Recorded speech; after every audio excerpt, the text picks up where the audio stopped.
Okay, everyone, welcome. It's 4 o'clock. Recording in progress. Welcome to the 4 p.m. work session for the City Council. We'll do a quick review of the agenda this evening.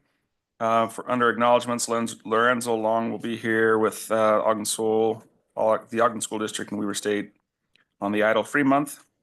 And then we have a recognition. I think Councilmember Blair, we've got you reading that.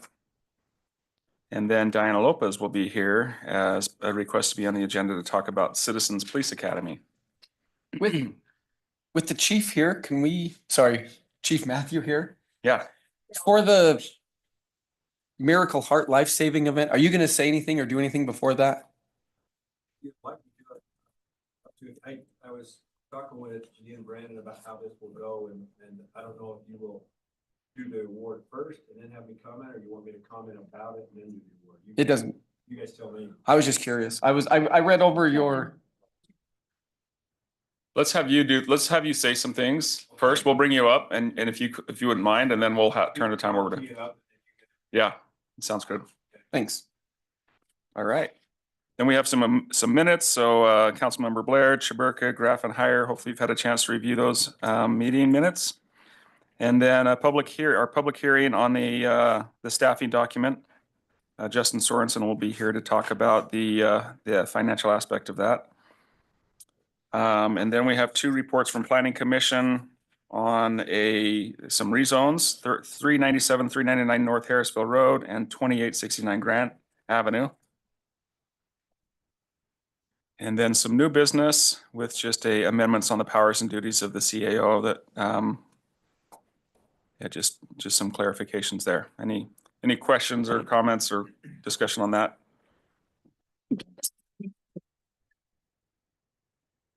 Or we always we found it out. We found the one. Found the mic. You found it early, right? I found it early, yeah. We haven't had a work session on this Check one, because two. we thought that pretty simple changes, but I didn't know if you had any questions. Essentially what it does, if you read the packet, traditionally the mayor's office has only had 3 people, the mayor, the CAO, and an administrative assistant since 1992 when it was created. There, on and off, there has been a few here and there, and then I think 2017 they added the community engagement officer. So now we're going to be adding, considering adding a couple of other positions. And so this just really clarifies that the CAO also acts as the executive director for the mayor's office, which is a department in itself. All righty, perfect. Okay, and then the last item on our agenda before public comment is the election of council chair and election of council vice chair with the administration of oaths. Okay, that's our meeting tonight. So we'll go ahead and get started with the work session now with the 2019 to 2024 strategic plan report. Tracy has something she'd like to say. Oh, Tracy's got something. Sorry, Tracy. Notice on the agenda, one of the items doesn't have an ordinance number listed. I have that ordinance number if you want. I would like that, yes. It was item 8A. The proposed ordinance number is 2025-7. Thank you for catching that. Perfect. Okay, our strategic plan report. Janine, you'll lead us off on this, and then we'll invite Jake Subi, our police chief, and then Mike Matthew, our fire chief, and then Justin Anderson, public service.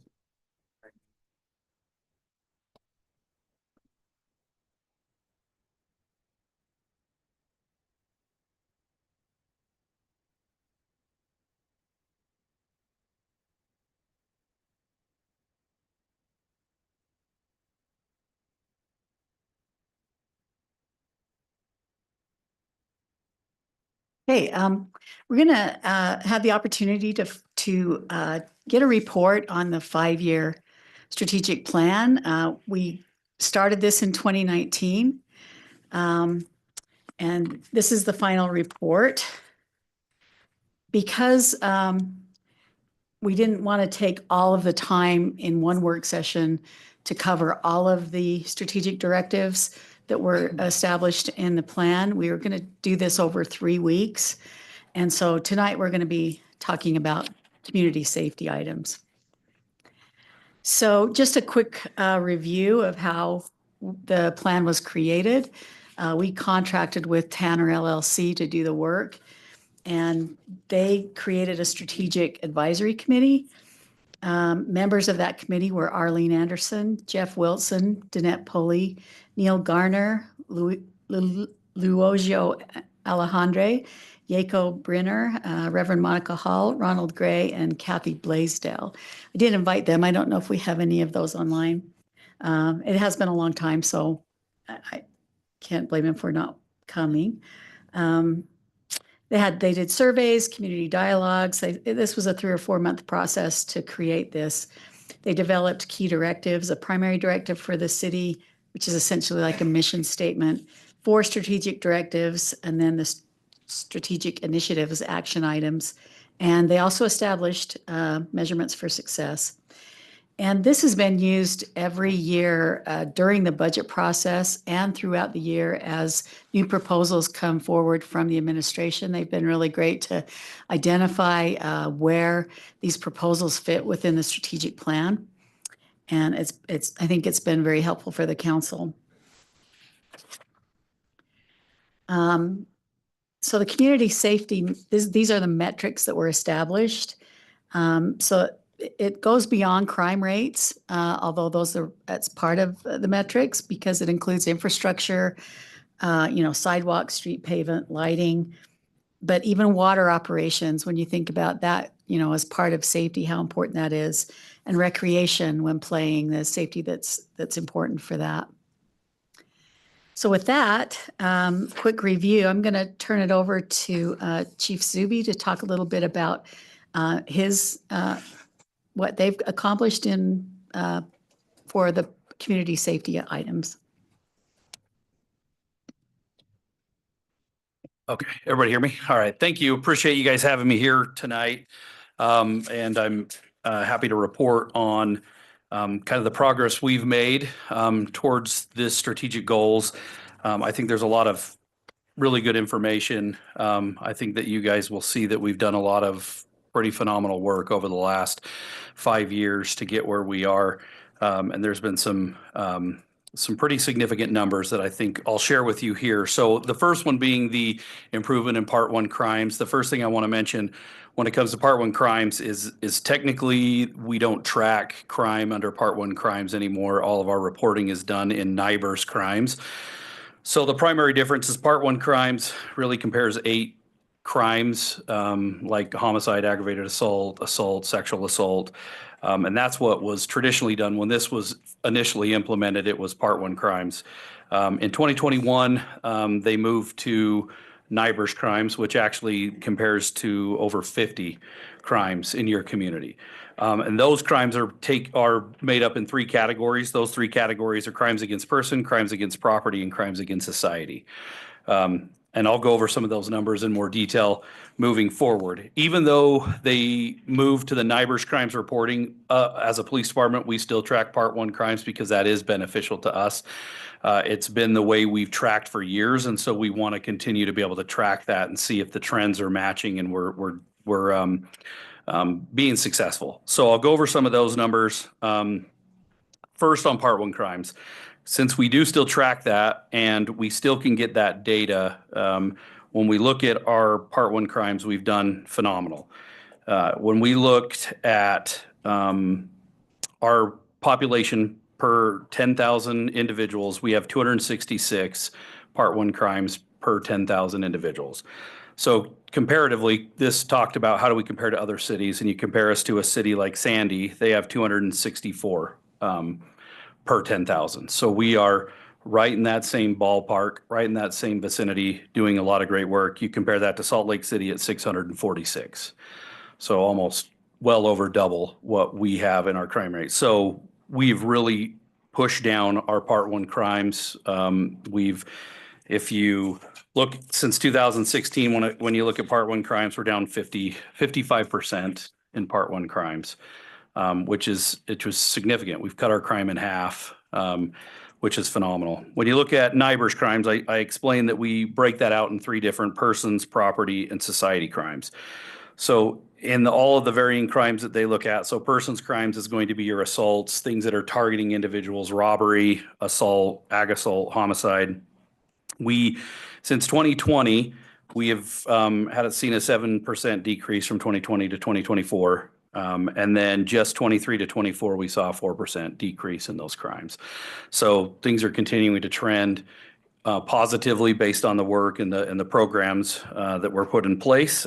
Property crimes, which this one is significant, and this one really has driven our numbers down. So property crimes is anything larceny, theft, burglary, all of that.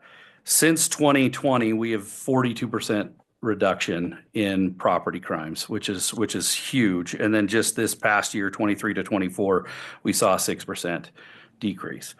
So on the other flip side of this is society crimes. We are our own worst enemy when it comes to society crimes, because those crimes are often crimes that we detect and arrest on our own. Drug crimes, prostitution. So these may not be crimes that individuals are calling in and reporting. They are going to be crimes that we're often being a proactive police department out, being proactive, stopping the drugs in our community and making those arrests. So those numbers are going to unfortunately inflate our NIBRS crime numbers, because they are a proactive. It's not what we're reacting to. We are creating some of those numbers. So when you look at that from 2020 to 2024, we had an increase of 25% in our society crimes, which to me means our officers are out working. Our officers are out being proactive, and they're going after the right people to have the reduction in property, to have the reduction in persons. I think as crazy as it sounds, the increase in society crimes means there's a benefit and a decrease in person and property crimes. It seems counterintuitive, but it is the reality. In 23 alone, we had a 4% increase. So we're not seeing that drastic increase that we did initially in 2020. But we are seeing that. So that explains a little bit to that. But to the point of, how are we comparing and are we being successful? I think we've 100% met that. And we're going to continue to meet that. That's our goal, to keep driving down these numbers and keep in the direction that we've gone. So the next part of this is improved policing survey. So this one, the police department used to partner with Weber State University to do community partner. That hasn't happened in quite a few years. It's a really difficult, cumbersome process for Weber State, and to get them to take on that workload, there was a change in some leadership, and it just didn't come to fruition. However, in 2022, the police department brought in the Spider Tech customer service survey so that we could at least track what we're doing as a police agency. Are we successful in what we're doing? Are we providing a quality product to the community? And I'm happy to report, absolutely. So since we implemented the Spider Tech software, we have hit what they consider the national average, and they get their national average based off of all the users who use Spider Tech. So they're not trying to inflate it or deflate it by just taking random cities. They're taking Spider Tech users and looking at that, and we're exceeding that year over year in our customer service satisfaction. So just for this past year, we're at 4.37 overall satisfaction from individuals that have interactions with the police. So when we dispatch an officer out to a call, that person's going to receive a text, and it's going to tell them to fill out this survey. So we had last year alone 6,200 surveys that went out to individuals, and of those we hit a 4.37 with the average being a 4.35. So we're right there in the top echelon of where we should be as providing quality police service. The year before that, we were 4.36. So we're staying right in that same realm. And this is made up of numerous other categories, from professionalism, which we hit a 4.62 overall, time dedicated, 4.5 overall, knowledge and thoroughness and satisfaction is 4.55 overall, and then the overall of everything together was 4.37. So we're continuing with the software because it does give us a great picture of how our police department's doing. We reward our officers based on the positives that they get from that. And the nice thing with this too is people are naming our officers, which ones are out there. So we're making sure we're recognizing those. The ones that may not be getting that recognition are seeing that and wanting to up their game. So it's been a benefit to us. I think it's made our department more professional than it's already been, and we're going to continue with it. So I think talking on the survey, we may not be doing that count that Weber State style, but we are tracking it every year. Every staff meeting, we discuss it. It's a part of our monthly staff meeting. We talk about Spider Tech, where our stats are, where our data is, so that if we ever see a downward trend, and thankfully, since implementing in 2022, we have not seen a decrease or a downward trend. On the last part is the decrease in aggressive panhandling and disruptive behavior. So this one's a little more complicated. Because when this originally would have come out, we didn't really have a system to track this. It's very hard to track panhandling, and there's various codes like unauthorized use of the roadway, and you have to there's really no code or law against panhandling. So we don't have a specific code for that. So it became difficult. But in 2021, we tried to implement at least a system where we could go in and try to pull these numbers. In 2021, when we specifically looked at aggressive style panhandling, we had 17. In 22, we had 14. In 23, we had a jump to 42, which is an interesting jump. But then in 2024, probably that jump spiked us because we had 6 that were actual documented case reports of some form of aggressive panhandling. Keep in mind, when it comes to panhandling, you may have a business that calls in the panhandler that they're on their property. Oftentimes they don't want action taken. They don't want us to take enforcement action. They just want them off of their property. It's just the nature of it. And so it's hard to enforce anything, because if the business doesn't want us to do anything, even if there's a letter of agency and they call us in, they may just tell us, we don't want to take action. We just want them to move on. So those numbers may not be tracked in all of this. But anecdotally, I can tell you, walking around or driving around our city, you don't see them as frequently. There are a few spots that it does pop up, and we in our CP unit is very good at making sure we hit those spots. But I do feel like we are in a much better place than we were before implementing this, when you just don't see that style of panhandling. If you do, it's generally not that aggressive style where people are feeling overwhelmed by it. The second half of this is the disruptive behavior that this talks about. That's another one that's interesting and difficult to track, because there's no way to discern whether the disrupted behavior in our system was indoor or outdoor. And I think what this is getting to is what is happening in a public place. And so without what that would require, so just in 2020 alone, we had 1,196 cases that would be constituted like some sort of disruptive behavior. It would require our ATAC to read every report to determine, did this occur indoor or outdoor? But it still is a potential look at what it is in general. So because if it's happening outdoor or indoor, at least if we're tracking it the same way, we know, are we having a positive effect? I can tell you from 2020, where there was 1,121, we went up a little bit to 1,246. Then in 22, we dropped back down to 1,207. 23, we went up to 1,322. But what we're exploring right now, and because of this, asking to look into this, when we pulled this data, we're only at 742 in 2024 alone, which is almost half of what we had in any other year, which is significant. So I need and want to know what that is, but because there's so many potential possibilities of what that is, it's going to take some time for us to figure out what's changed, what's different. Was it simply a code changing system that we used in our own system that potentially changed that number? Or was it an enforcement method? Was it a program that was implemented?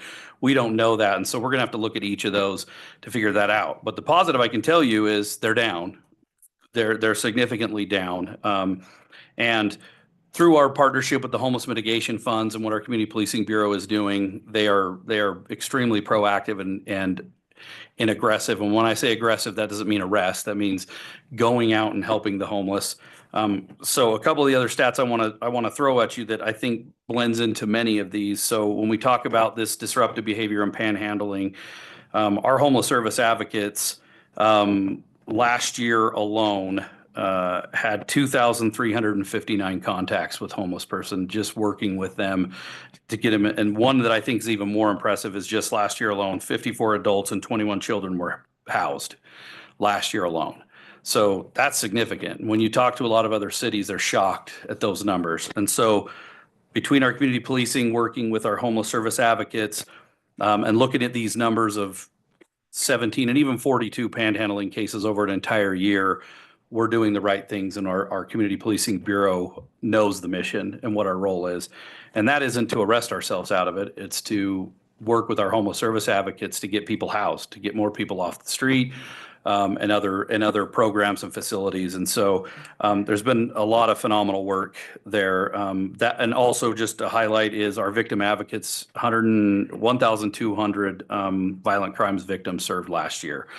And these are going to be people that they're going to help. A lot of these are DV victims, and so they're going to get help and get housed in YCC and then move beyond YCC and where they can go after these types of things. And I think those all fall into some of the stuff that we're talking about here with disruptive behavior, what's happening in the community, as well as our Part 1 crimes, as well as all of it. So these are all factoring into kind of the positives that we're seeing. The great thing I can report is that already in just these first little period of time in 2025, we're continuing the same trends of seeing positive numbers. Our officers have bought in to what we've created since this strategic plan was implemented, since our own department strategic plan, which mirrors very closely to what this strategic plan for you all was. So that's critical that we mirror and had that same approach to your goals were our goals. And I think that that's why we've had such a positive result in the end of this. So that's mainly what I was asked to speak about. Is there any particular questions you guys have about these numbers, stats, anything else?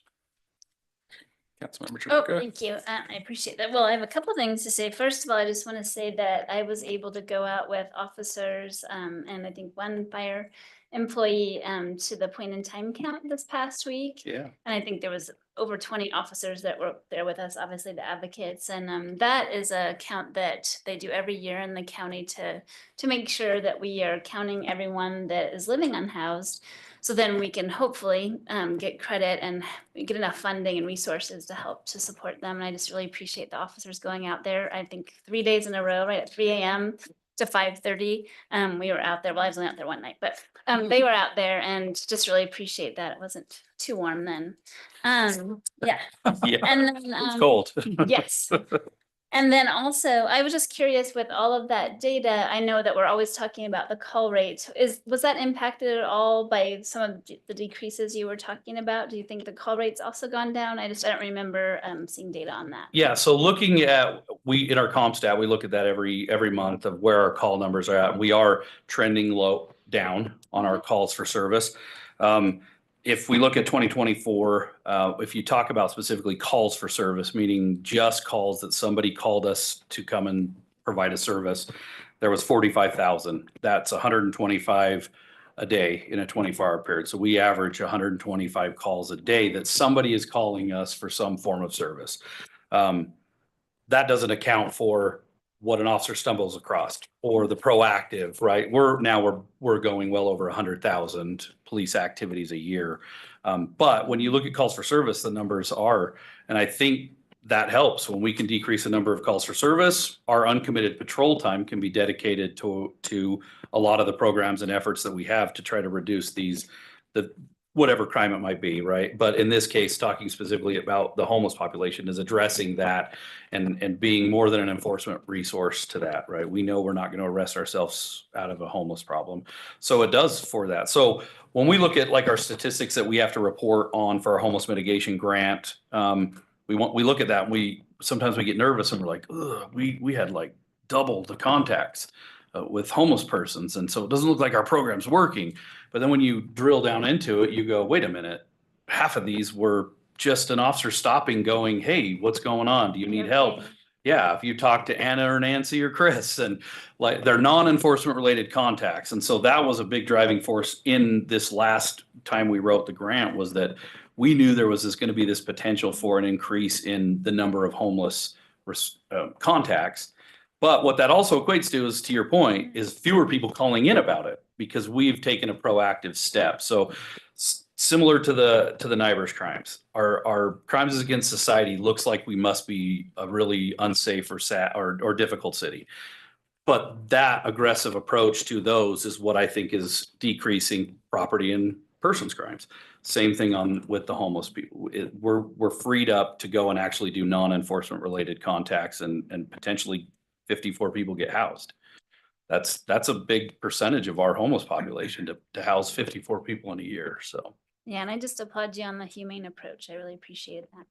thank you. Well, I appreciate you going out and experiencing the point in time. I know it's cold and the officers are always like, oh, this is gonna be some work. And we do use drones to try to help and pinpoint and draw people in different places, but it is critical. We really emphasized how important that is On to the make sure we are accurate. I was gonna mention the one area we were in, we were using the drones, 'cause it was very forested, it was by the railroad tracks, and people built kind of burrowing in kind of places to live, and I have to say, I believe it was West Haven, so they weren't actually in Ogden. So apparently there are some unsheltered folks living in other places besides Ogden too. Definitely. I think they do push out a little bit further. And I think, part of that is because we have a community policing bureau that's dedicated towards, focusing on the homeless population. And again, some of that does require enforcement. And so those that aren't willing to comply and do the things or work in programs or work with Anna and the HSAs, they tend to they push further out to get away from us. So.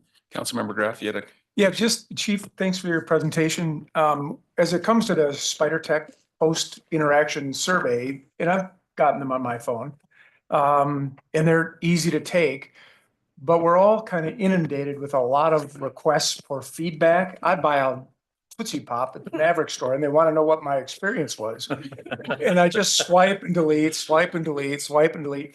Are you finding any growing reluctance to continue to use that format to give you feedback? And if so, what kind of changes might you make to continue to stay engaged with the community? Yeah, and I think your point is 100% accurate. We see about a 20% response rate. When you look at the Spider Tech system, they're around 14, so we're a little bit higher than what the average is for Spider Tech itself. So that's a benefit. At least we're getting a little bit more than what the average is. So we knew that going in with Spider Tech that what generally we were going to get for response because of that. People are inundated with information. I would love to get back to some sort of partnership with Weber State that I still think we could do, because I think there was a lot of value, because that went a little bit deeper than what we're going with, right? We're asking about how your moment in time interaction with law enforcement was. Did you get the services you need? Were they professional? Did you feel like, you were cared for? All those are important, 100%. But what Weber State, those surveys we were doing with Weber State are actually telling us how people feel about their neighborhood. What contextually, do they feel comfortable in their neighborhood? Do they feel like they have law enforcement presence in their neighborhood? I would love to try to get back to that and partner. It's a significant lift. It took them a lot of time and resources to do that. But that would be my goal, would be, even if we don't go as robust as maybe the original one, but a middle ground that we can meet. So that would be ideal. The other thing though is we probably need to be better at public information about what Spider Tech is to our community. So we can probably better. When we initially put it out, we blasted it, we explained it, and what it was. But it's probably important that we probably do that more frequently. So that's another way to potentially increase the usage of Spider Tech in people's response. And the other thing is, I don't know that we've ever really done, is instructed our officers to explain very clearly what Spider Tech is and why it's important to the police department and to the city as a whole. So I think those are some things that we can look at doing. What the big one is, I really would like to get back to something similar to what we had with Weber State prior. Yeah, and I do want to add too, I thought it was very professional on the part of the police department to follow up for feedback. I really appreciated that opportunity to communicate after the interaction. That was really, for me, it was good. And maybe the police department is looked at differently because of the circumstances that any given situation might be, and the importance of the feedback going around it, rather than just getting a Tootsie Pop at the Maverick store. Yeah, it's valuable to us, and those that do complete them really leave valuable messages that are beneficial to us, and also just reinvigorate the officer to want to be better. Because when they get a positive comment that says, wow, this officer was so professional, officer so-and-so just went above and beyond, that is only going to cause them to want to do it on the next call and to maintain that same. And so it has been, I believe it's been truly beneficial to us, but it doesn't give us potentially what we're talking about is how do people feel about their safety overall? They may have an idea about that call particularly, but it doesn't really ask a lot about your neighborhood, your community. So I would love to get back to that if we can build that relationship back up. Again, this is no fault of Weber State. Like, I don't want to make this sound like Weber State failed in this. This was just the reality of that this is a difficult list. There was some changes in the leadership and maybe we just need to reinvigorate that relationship. Councilmember Hire, you had a comment? Yeah, at first I was kind of surprised that Dave buys Tootsie Pops. Oh, yeah, okay, well. Good to know. Yeah, Oh, sorry, yeah, have them, Mark. Oh, that's funny. That was good. Sorry to bring that up.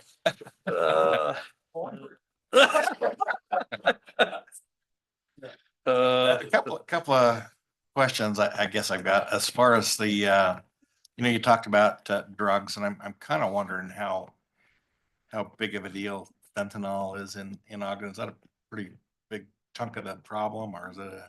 Yeah, we're definitely concerned. Just like most everybody in the state.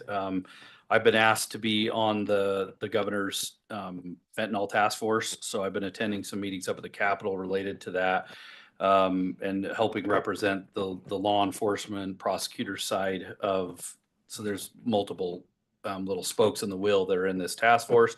And it is significant. For the first time last year, fentanyl superseded all drugs for the number one drug tested at the crime lab, which is shocking because meth has been that for decades, multiple decades. Meth has outright held that. So to see fentanyl dethrone methamphetamines is a significant concern. I'm happy to say that the right steps are being taken to address that. We're seeing it more and more. If you look back a couple years, it was very few. We're not running into it. We're definitely running into it more significantly now. And our strike force is very aware of the concern that's created, and that the side effect of that is the potential increase in overdoses. And the deaths associated with that. And so there has been some great legislation over the last few years that helps combat that. If somebody dies of an overdose, and our ability to go after them, the dealers for the death, those are some benefits that we see. But right now, yeah, I mean, that is the most concerning drug. And we're on. So I talk about our staff meeting, but I specifically asked, I need a slide specific to fentanyl. I want to look at it every month, and I want to know where our numbers are. I want to know what we're doing to address that, because that is the most concerning. Even if it is the only half of the drugs we are seizing, the danger and the potency of what fentanyl does is too important for us to just wait and see what happens. And so we're taking proactive steps. Our strike force is taking proactive steps to pursue those individuals that are dealing in fentanyl. The state legislature and working with this task force are really aiming our resources at doing that. So Representative Gwen is running a bill to make it basically a first-degree felony if you distribute a certain amount of fentanyl, which is unheard of. Oftentimes we've been seeing the decriminalization of drugs, and in this case, it is criminal. And I've seen an overwhelming support of what this bill is. And so that's one particular arm that I think is going to make it beneficial for us to be stronger and have more effect on it moving forward. I think that'll go through. The other side of that is working with the county sheriff on a receiving center that will help with those individuals that we are booking in, that maybe the user level that are causing the demand, right? That you've got the people bringing it in, but you also have to have the demand for it. And so if we can start these receiving centers, and as people are being booked out, they can start a process to move towards something. And so with our task force, that's the other side that we're looking at is, again, we're never going to fully be able to arrest ourselves out of everything. And so it's kind of a twofold approach of let's get aggressive versus let's also build some resources that we have. Davis County has a fantastic resource that way that that I've met with Sheriff Arbon. He wants to build here that I think will be another great step in combating that. But yeah, fentanyl, like I said, I specifically asked for that one and they're like, why just fentanyl? Don't you want to see it all? And I said, well, we'll look at that. But that's what we need to know. That is what's killing people that's our overdoses is going to be tied to fentanyl. And the second question I had, you talked a lot about homeless and in the same breath, talking about panhandling. And I guess maybe this is just a myth, but I have been told that a lot of the panhandlers, it's just kind of their business and they really aren't the homeless people. They're something else. They're something other than homeless. And I didn't know if that has been your experience or if it really is just a bunch of people. Because I know that well, I don't know, but I suspect that they have some kind of a gentleman's agreements on these different corners because there's only one there at a time, you know? And I don't see them duking it out. So they must have some kind of arrangement to work certain hours or whatever. Yeah, I would say in Ogden, primarily our higher percentage is going to be homeless, not necessarily the individual who's under a guise of being homeless or, we're not seeing it as frequent. And I think it is because we do address it. We are pretty aggressive in addressing those cases that individuals, if Walmart calls us and say they have somebody sitting on the corner that keeps saying they're out of gas and they've been there for 7 hours, like we'll go and have a conversation, they move on. We don't make it a comfortable situation. So we don't see that as frequently. And this is my own personal perception is in Layton, I see that significantly more when it comes to the panhandling. It tends to be more of the individual who probably isn't living on the street and isn't homeless, but is just using it as a resource to get money. But that doesn't mean we're not seeing it here. But based on the number and the percentage of the population, I would say that it's primarily homeless. And you're right. I don't know if there's some written agreement, but my guess is they see somebody on the corner and they realize they have to compete. So they're going to have to move to a different corner if they're going to try to get money. But definitely we're seeing more homeless doing it than we are seeing that aggressive style. I'm out of gas. I have my kid here or, some other surreptitious method trying to get money from people. Awesome. Yeah. Thanks, Chief. We appreciate you, the report and excited to see the progress and yeah, it's great. Awesome. Thank you all. Appreciate you all. Thank you for letting me speak to you for a little bit. Appreciate you guys. Thanks. Then I will invite Chief Matthew up.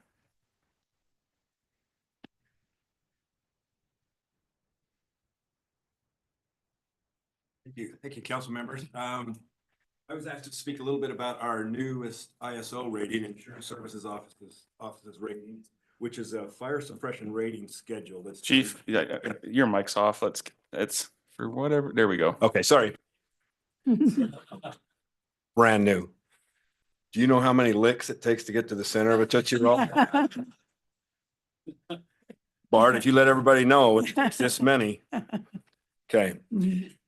Anyway, the fire suppression rating schedule is done by the Insurance Services Office. It's a national effort to try to give a rating scale to fire department capacity so insurance companies can use that to help determine insurance ratings. Now, I need to say that this doesn't have a whole lot to do with wildland firefighting, which we'll address a little bit later. But in terms of structural firefighting, that's what they're looking for. And so one of the things that happened this last rating, it's first time ever, and I know of in Ogden Fire's history, that we ever moved above a rating of a 3 and we moved into a 2. It's a percentage score. We achieved just above 83 points. In order to get to a 1 would require 90 points. The 83-point scale, it's a scale that's predicated on the communication systems that we have in place within the 911 center, communicating with the responders and all the backup portions of that. The water supply, that's 10% of the rating. 40% of the rating is the water supply system, the hydrant distribution system, and the hydrant and inspection program that we have. We did extremely well in both of those areas. Matter of fact, in the communications system, we got full credit for all of it. And that was great. The 10% portion did extremely well in the water, and we very much appreciate Justin and the water department, Brady and his folks. We've got a great partnership. Had a great situation this week. Matter of fact, that we found a situation that we averted a problem where a water valve had inadvertently been left turned off to a supply area, to a dead end area of the community. Because typically when they repair water leaks, they have to turn valves off and then have to turn them back on. And sometimes, you know, they might not have got the one completely back on. They found that when we were doing some hydrant testing, and that was great because water department checked that out, figured the valve wasn't completely open, reopened it. Now the hydrants are now serviced again. So we averted a problem that had we had a fire and not have any water, we would have all looked not very good. So we appreciate that relationship we have with the water department and public works. In terms of fire rating, we did extremely well in all of the categories, and the 3 or 4 areas that we could improve upon to try to get us to a 1 would take significant investment, not only in equipment, but in personnel, in additional ladder companies and additional personnel to the tune of like 9 or 12 additional personnel to really get us to the point where we could compete for achieving that #1 rating. Now, the thing to keep in mind is 39,000 fire departments were rated or have been rated on this scale across the country. And within this, only 2,500 are either a 2 or a 1. The ones that are a 1, only 500. And some of those places are in highly densely populated areas where they have a very, very robust fire department with a whole lot of money and capability to provide those services. For us to get to a 2, that's pretty significant, where we've always exist in the mid to lower 3 area. So we've made significant improvements in some of the areas that we can make improvements in, such as training, that we can affect how we record records related to training, how we are capable, the capabilities that we have due to our mutual aid and automatic aid agreements. The one thing to keep in mind with those is it's like 1 in the bush versus 1 in the hand, or 2 in the bush versus 1 in the hand, in that we're borrowing from a neighbor, and we get credit, but we don't get as much credit if it was our standalone asset or resource, because obviously we'd have complete control over it. So as you can see, that's how they rate based on full capability of what we can bring to the table. What I'm proud to tell you is that if you look around, aside from sensitive subject, buildings under construction, you don't hear much about the fires in Ogden. Since the building under construction burned, we've had 2 structure fires, and you probably hopefully haven't heard much about them. Is because the one was a house that was stopped at room and contents in the basement, and the second one was in a storage facility with adjacent businesses that stopped to that storage facility, that storage unit. And so that's a result of our communication system working, quick response, water system being there when we need it, and firefighters that know what they're doing when they arrive. And they have quick action, they put out the fire quickly, and it never turns into a conflagration that you see on the front page of the newspaper. However, buildings under construction are a different animal, and we'll talk a little bit later about that. So in regards to where we sit with our rating, we're around 83, just under. We need about 6.5 points to get to a 1. We'd love to get there, but it would take significant investment, just being straightforward with you. But being a 2 is awfully darn good. That's in the top 6.5% in the country in terms of fire department capability to perform. And that does help us with insurance companies and how that affects insurance policies for businesses and homeowners throughout the community. So we're very pleased with that. I know the only item up there was ISO, but I did want to mention one thing that, because it was kind of brought up with Jake's presentation in terms of some things that we're trying to do. We've learned quite a bit from the homeless service advocates and Anna and her team.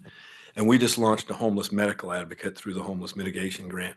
And the one thing I want to stress with that program is we don't have it figured out yet. We're trying and we're experimenting, but we're using the basis under which we understand how Anna approaches the homeless service advocate. And that is that you have to meet the unsheltered where they're at. And what I mean by that in our arena is that currently the Lantern House is our #1 EMS incident location. We respond there over 800 times per year. And you think, wow, the unsheltered must really be sick. No, what it is we are their primary care provider. And oftentimes, many of their incidences are not emergent, but just walk in their shoes for a moment. Do they schedule appointments? Well, if they call up a doctor's office to schedule an appointment, the first thing they'll say is, what's your insurance? So where do they go from there? And so what's happened culturally is 911 is their source of any kind of medical care. An emergency room is their source of any kind of medical care.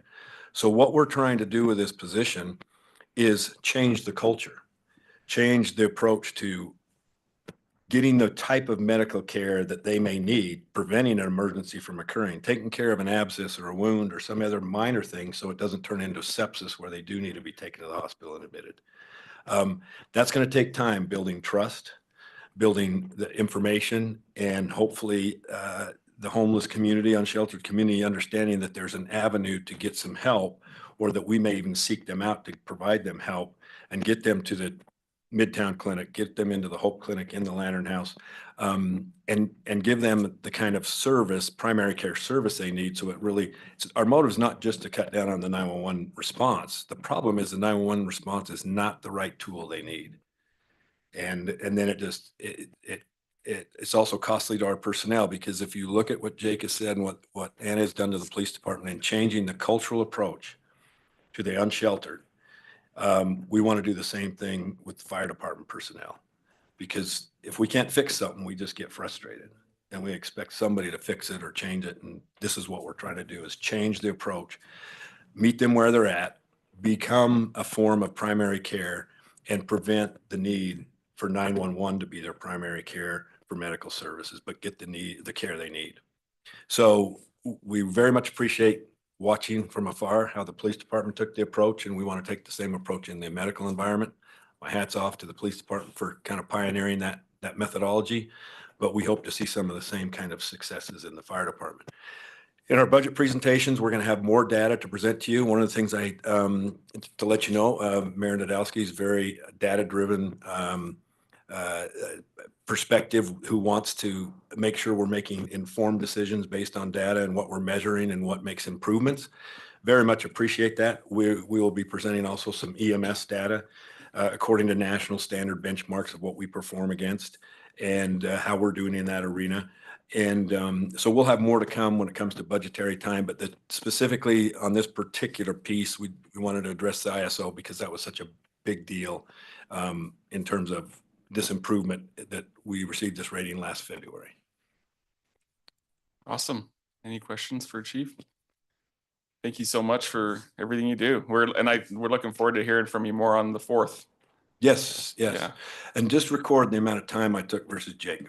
Well, I want to say, yeah, how much I appreciate that medical person at Lantern House. I think that's going to make a huge difference. We hope so. Yeah, And I got yeah, save time this guy. and money, and then everybody else has that service instead. Great. Okay, Justin's gonna talk to you about some street and infrastructure projects and recreation and other things. Yeah, thank you, Janine. So one of the things is when you deal with safety, a lot of it deals in the public realm, as far as the infrastructure that we have in our community. So in talking about sidewalks, just to give an idea, since 2020, we have replaced 240,200 square feet of sidewalk at a cost of about $3 million. So in 2020, we were at 41,000. In 2021, we were at 44,000. In 2022 and 23, we jumped up to about 50,000. And then in 2024, we jumped up to about 55,000. One thing that's also jumped up is the cost of replacement each year too. So that continues to climb. But talking about also our priority, one of the things that we do prioritize in sidewalk replacement is the location. And schools, government buildings, churches, those are all taken into account and receive kind of a higher priority with what we replace. So as far as near schools, since 2020, we have replaced sidewalk that leads to school at Shadow Valley Elementary, Ogden High School, Mount Ogden Junior High School, Lincoln Elementary, Liberty Elementary, also formerly known as T.O. Smith Elementary, St. Joe's Catholic School, James Madison Elementary, Eastridge, Ben Lomond High School, Mount Ford Junior High, Highland Junior High School, Bonneville Elementary, the Utah School for Deaf and Blind, Heritage Elementary, and Wasatch Elementary. Those are all areas that we have gone and done projects in. Street construction, so EN 006 is the CIP that we fund, and $1 million in street reconstruction gets you about a block. Just to kind of give you an idea, it doesn't go far and it keeps getting you less and less every year. But what we've tried to do with that, to try to improve our pavement index, that's kind of a rating that we give ourselves on the condition and health of our roadways, is we've been trying to combine with our utility projects. So when we go into an area, and one of the locations that I'm going to use is out on Monroe on the north end with the water lines that's been going in out there. So with the water infrastructure going in, they're going to be replacing so much of the road. And so we look to combine some of the rest of the funds to kind of pave and get a good driving condition of the road once those utility projects are done. Also, we've done a lot of big projects recently. So North Street was redone from Wall to Harrisville Road. Also 26th Street out here from Washington to Wall Avenue. And also another one that we just kind of completed, it was a rather bad street for a while, was 20th Street from Quincy to Harrison. And so all very large projects. Most of those projects were paid for from WACOG funds. We received grants through WACOG to pay for the majority of those. And we also utilize that opportunity to replace infrastructure and other things in the roadway so that when the road's repaved, we're not having to go get back into the road for an infrastructure reason. Let's see here. So I talked a little bit about the pavement condition. Oh yeah, the mapping the city-owned lights. I knew I'd forgotten one. So one of the things that we've been doing is in Ogden City, we own about 1/3 of the lights, the street lights in the city. And so we've been very vigorously going out and doing our very best to map how our lights are connected so that we can protect them. With the infrastructure work that goes on a lot, and especially with boring contractors, if they are not marked right on the dot, they get hit, and then that takes out our lights and that becomes costly to fix. And so lighting is, when you think of public safety, is very important to make sure that it's on and working properly. In fact, just before this meeting, we got a call from somebody who was upset because there were some lights not working. And so we try to get out there and get on those as quickly as we can. But if we can protect those lights, that's a big cost savings. And so we are working on that. Then the pavement condition, that's again one thing that we're working on. And so we've done a study. In fact, it won't be too long. We'll be back in here talking to you about the study on the pavement condition. And really there's 3 options that we're looking at, is trying to either kind of stay where we're at, which is slowly, our pavement condition is slowly dropping every year, funding it to keep it steady. So it may not get any worse, but it may not get better, or what we need to fund it to be able to steadily increase that. Roads and sidewalks, again, just with inflation, just keep getting more and more expensive. And so we're doing what we can to try to be very proactive in cost savings with those. Again, we talked about improving funding for our sidewalks and also our street lights. One of the things with street lights, because Rocky Mountain Power does own 2/3 of our street lights in our city, is working with them. We want to get a plan put together with them where we can take over ownership of our street lights, especially in parks and some main thoroughfares. Looking at Lester Park, I went through there and walked through there at night one time, and just to count how many lights that weren't working, and there was like 8 not working, and there was only like 2 or 3 that were. Again, those lights were all owned by Rocky Mountain Power, so we want to get a plan put together to them so that we can control our own destiny of how those lights work and the lighting themselves of getting them to an LED. New projects, so for recreation. So we've actually again had some really good success in fixing some fields. Some of them we've turfed out at Castile and Serge Simmons. Some fields we've just kind of redone, like at 4th Street and at Monroe. We've redone the infields in those. But one of the things we also, just like we're working on lighting on our streets and in our parks, is also lighting for our fields. So we've been upgrading lights to be LED, make sure that so when kids are out playing, the proper lighting so they can see and play ball.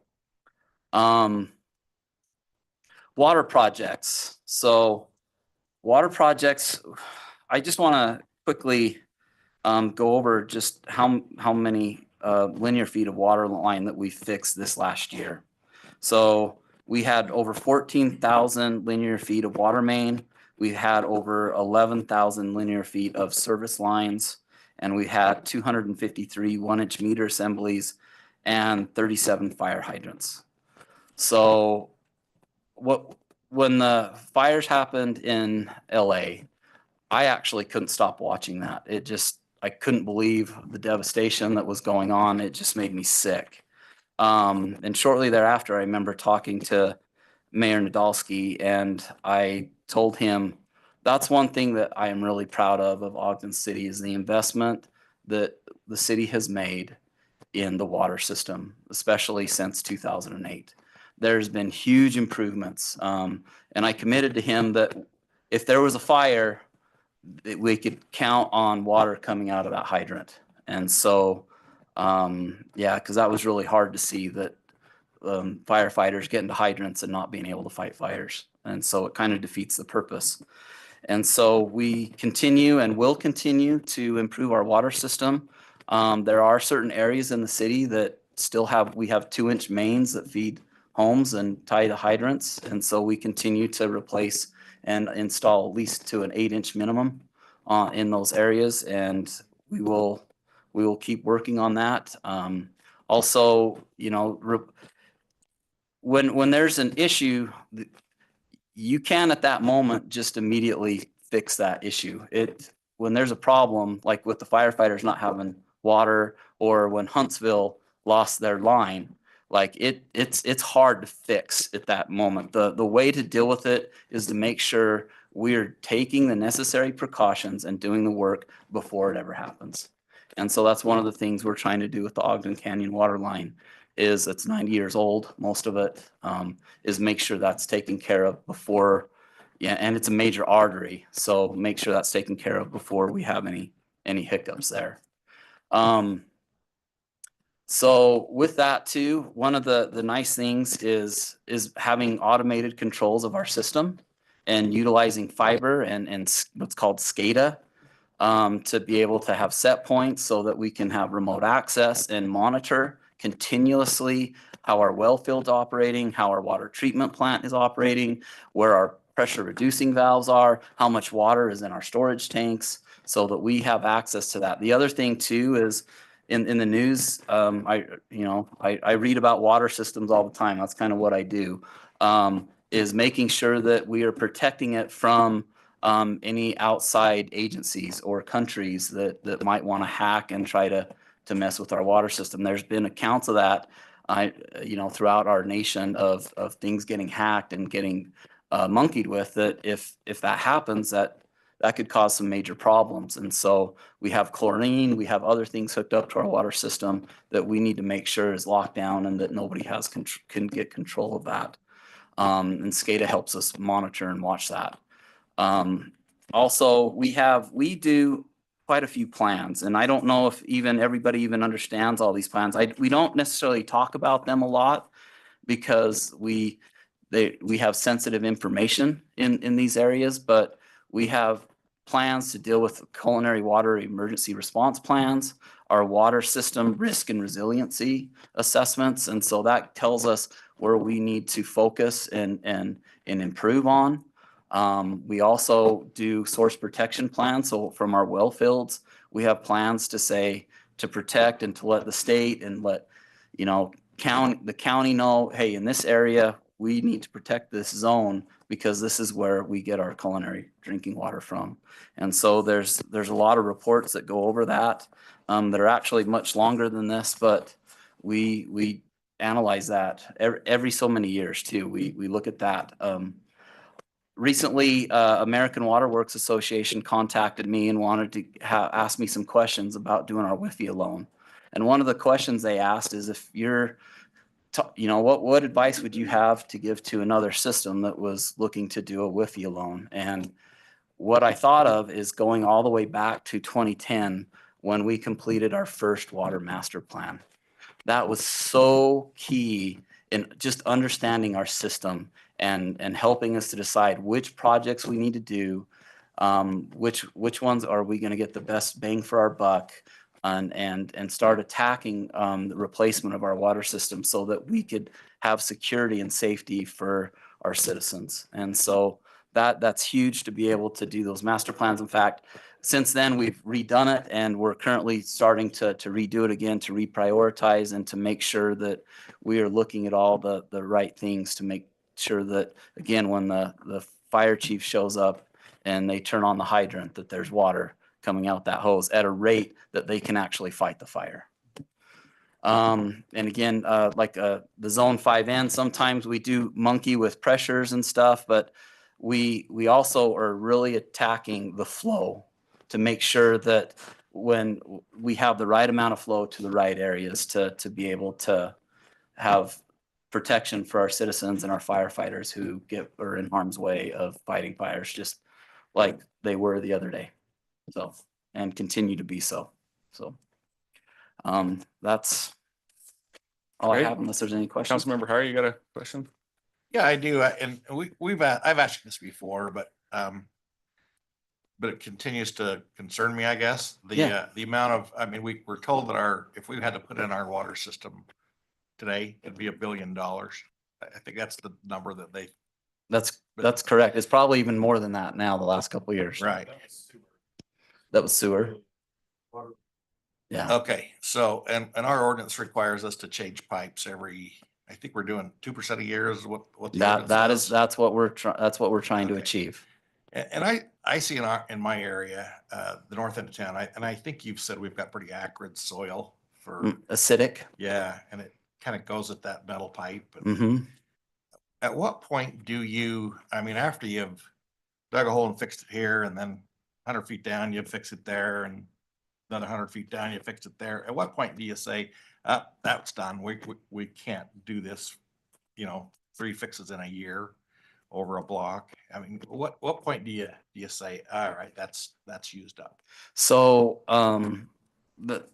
what we try to do is in our, water master plans is we look at where leaks are happening and try to identify zones that we are having higher than normal leaks. And on the north end, we are seeing that. In fact, I remember one year on Jackson Avenue, just north of 20th Street, we had 8 breaks on that main line in one year. And so sometimes that does kind of force our hand and makes us reevaluate maybe priorities and kind of shift around projects. And so we do consider that every year, and we work with, our water utility department to see what they're seeing.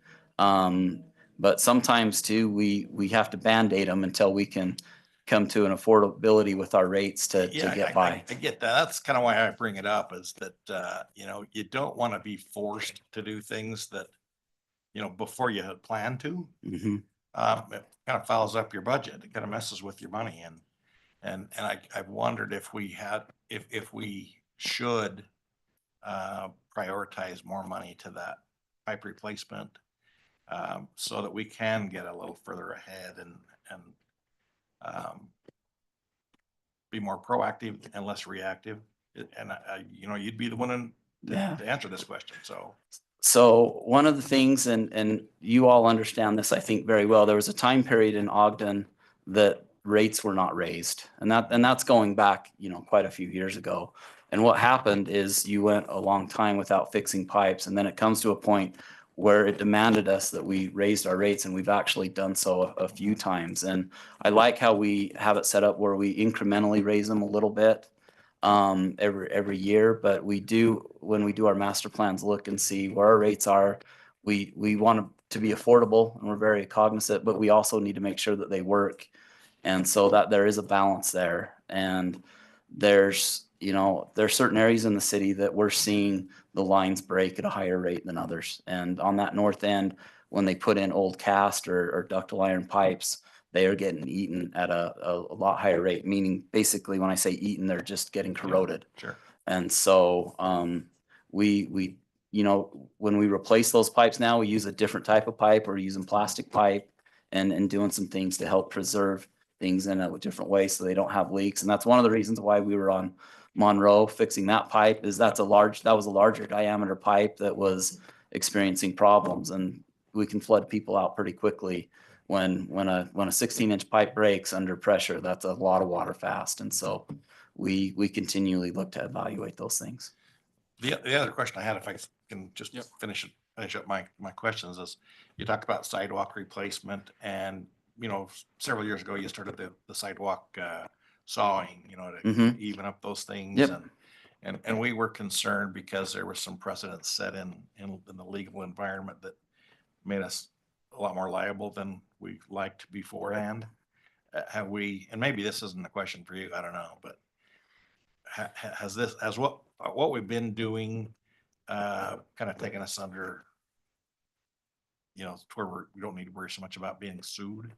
Well, there's a few things that we're doing. One is our replacement. And I want to say about 10 years ago, I looked at the cost of and did an estimate on where we were as far as need in replacing sidewalk in the city. And I want to say it was almost $30 million.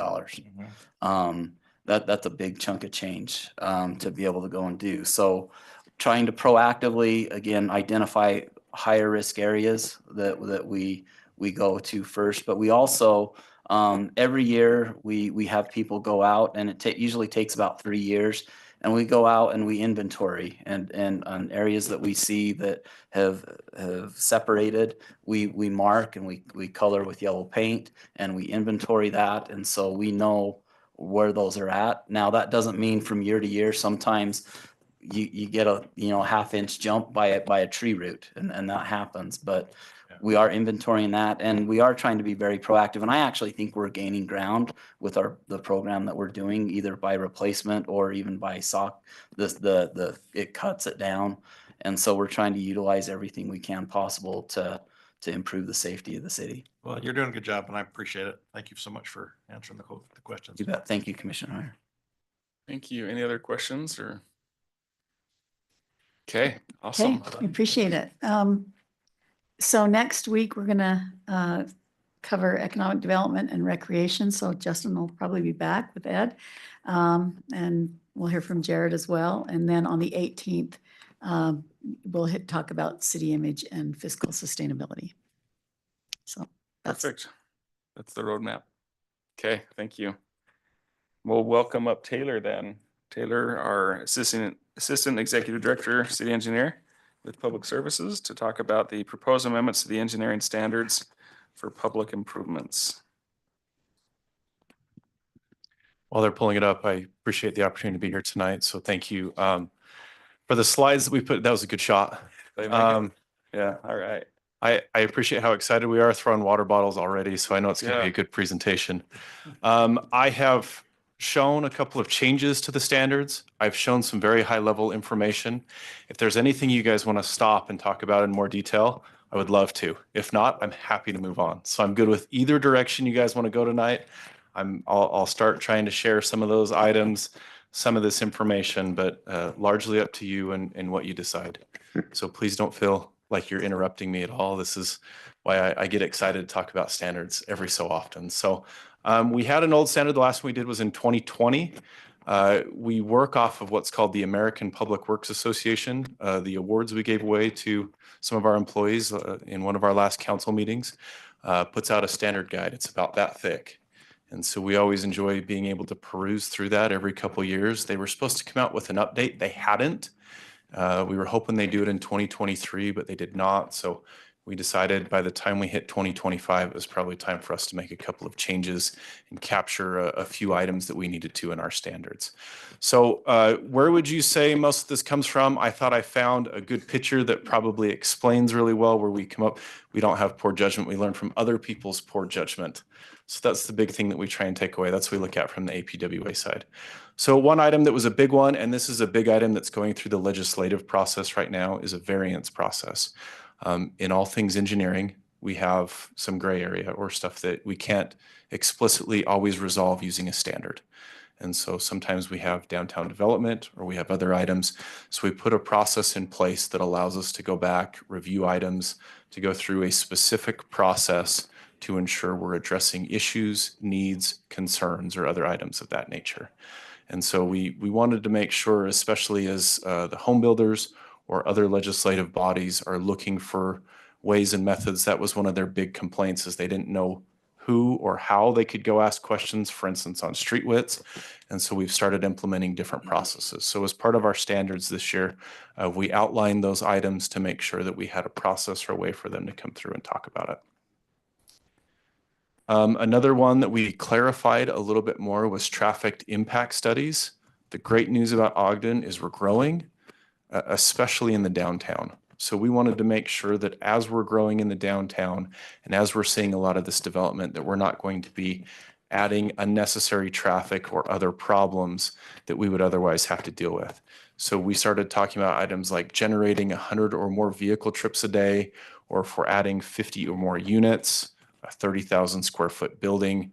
We also talked about other kinds of use like gas stations, fast food restaurants, things of that nature. So one big thing is, what can they do? Typically, we try and use them to forecast traffic.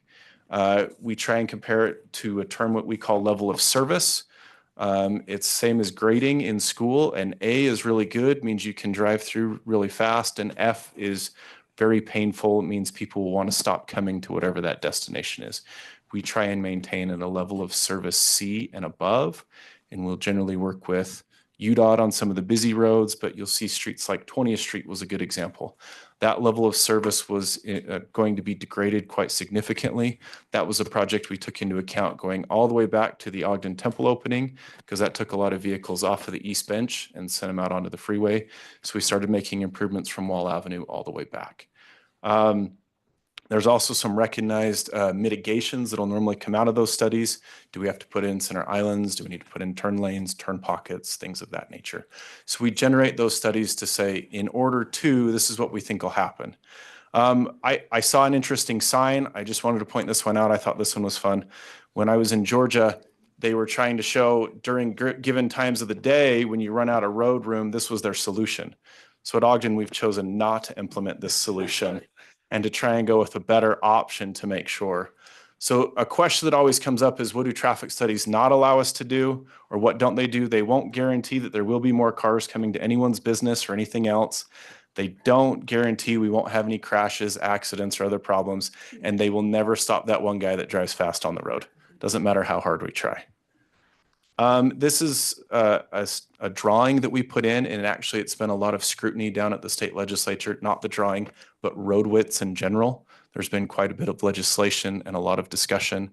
I know Kevin Brown's here today. We've worked with our fire group quite extensively in the past couple of years to make sure that we can fit roadway standards and everything else that we need to as such to not only accommodate traffic, but to accommodate the emergency needs and different items that we have.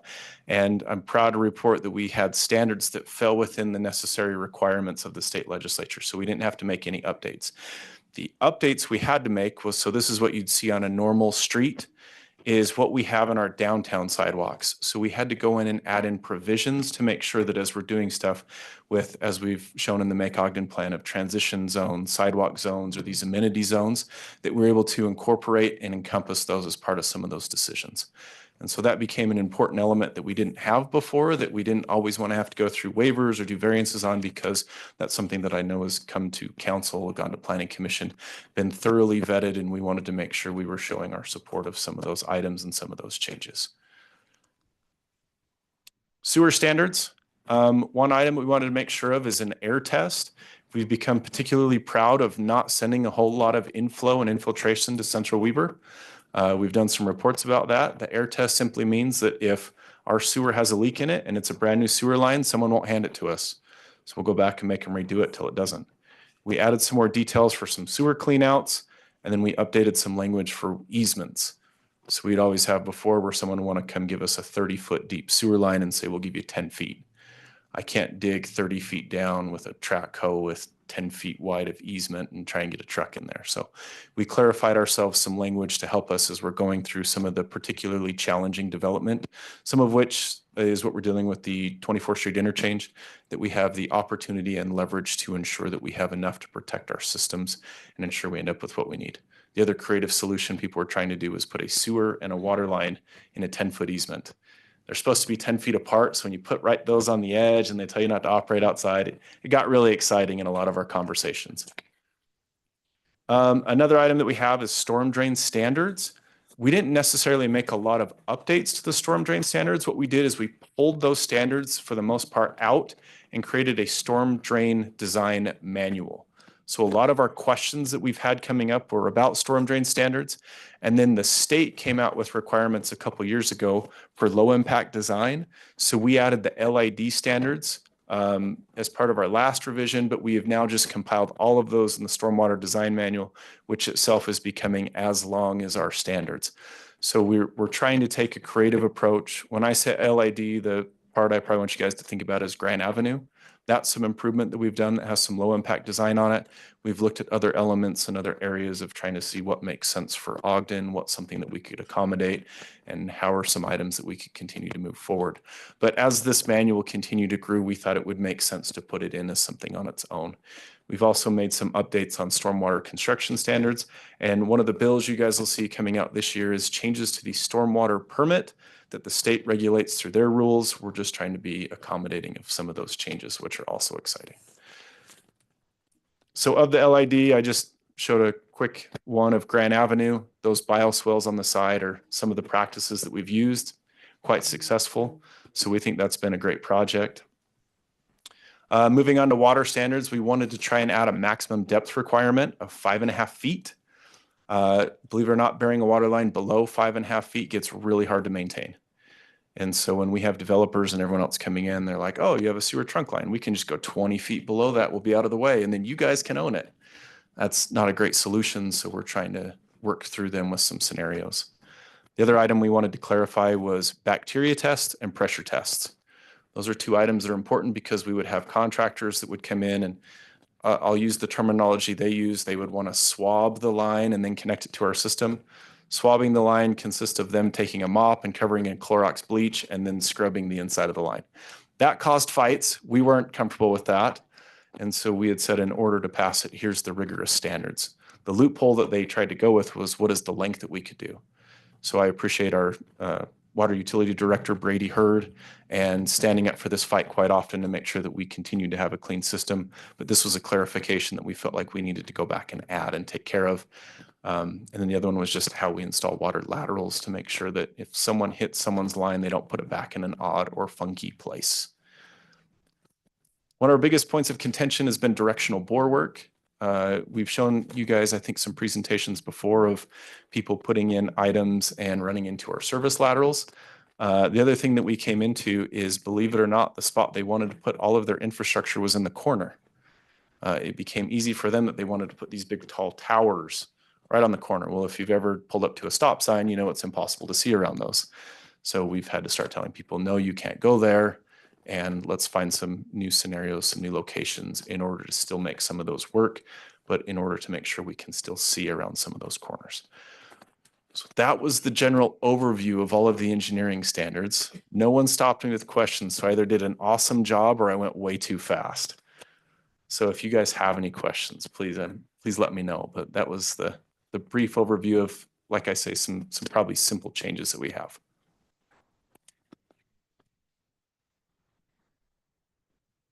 That was 26th Street only a few short years ago. I'm just excited that you're, Oh, and the sky. I'm just excited that you're so excited about all this stuff. That's great. Yeah. Thank you. You always got to have those people, right? Yeah. So Taylor, Yeah. how do we clean those lines if we don't just mop them out with chlorine? I have no idea how you do it. So generally what will happen is we'll install the line. They have chlorine tablets that you can put inside of it, and then you'll fill them up with water.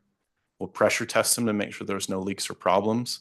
Then they go through what they call baking the water line, where the chlorine will sit there and kind of churn in it. Once that's done, we'll push all the water out of the system. Once we get it clean, we'll refill it with what we know is clean water, and then we'll test it. Once we get a passing test, we'll make sure that we can then put it into production. No mops, huh? We try to limit mops is not a great opportunity. Great. So I don't know if, even if they just bought it from Walmart and then brought it over, I'm still a little hesitant, still had the plastic on it. I don't know. It doesn't quite pass it for me. Okay. Sounds awesome. Thanks. This Thank will you. come to us on February 18th for action. So ready for that? All right. Next up, we've got our Canyon Waterline Public Involvement Review. And Justin, I think you're up on this one. Yeah. And Taylor maybe as well. Yeah.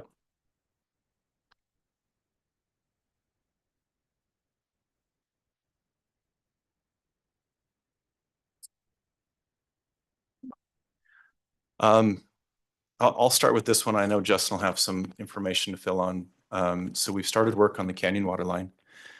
We submitted to you guys some information for public involvement. I know that there will be questions that will be coming up from the public, if not already. I know we've started to get questions. The thing that I appreciate about the public is they've been coming and telling us innovative ways that we should design the water line. Innovative is probably not a good text to use in this instance, but just know that we have hired Sunrise Engineering. We're working with Whitaker Construction. We're trying to look at all avenues as we're going through some of these different scenarios. The basis for installing a line in a system like that is longevity.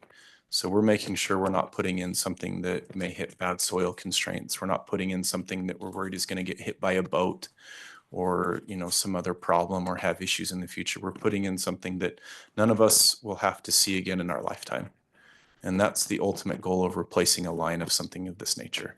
So just wanted to show you real quick. This is the ogdencitypipeline.com. So if you go onto that website, we have updates, information, shows you where they're doing some work. We'll kind of give a brief update of what's happening. Down below, it'll give the tentative schedule. So right now it says that we're up at the boat ramp. We have some pictures of that. We'll show you here in a second.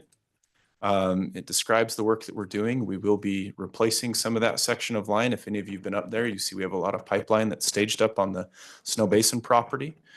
We started replacing that. We dug up the line right near the edge of Pineview.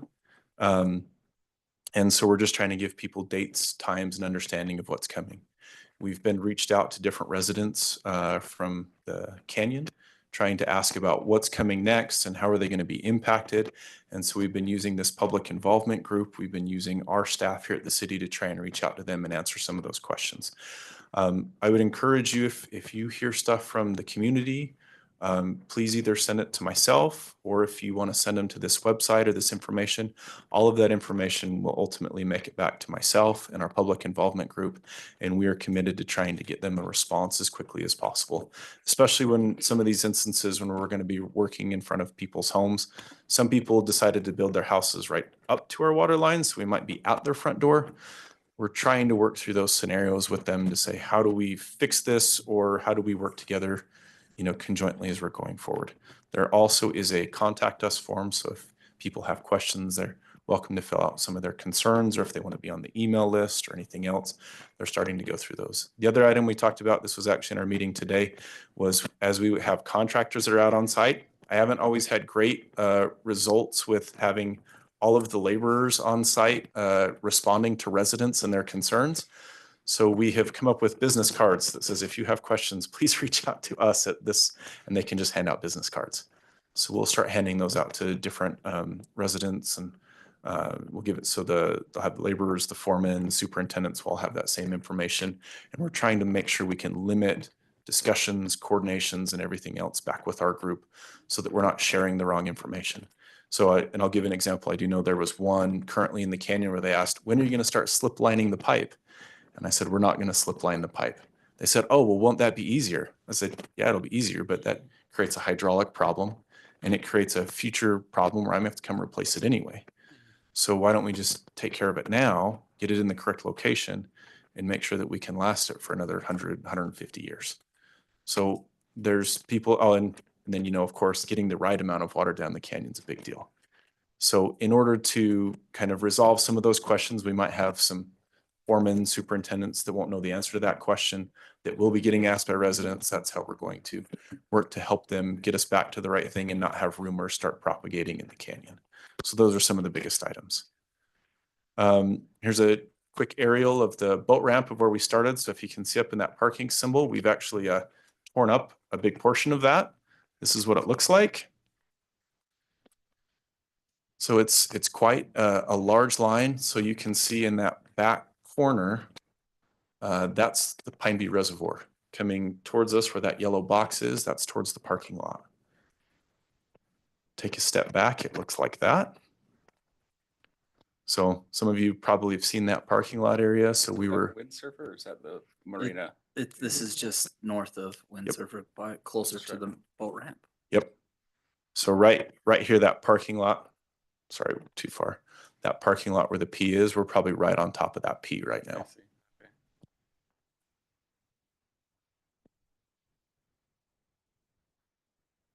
And there's some of the computer doesn't like me, I apologize. There's some of the pipe that we have that's going on, that's going to be going in that alignment through Snow Basin's property.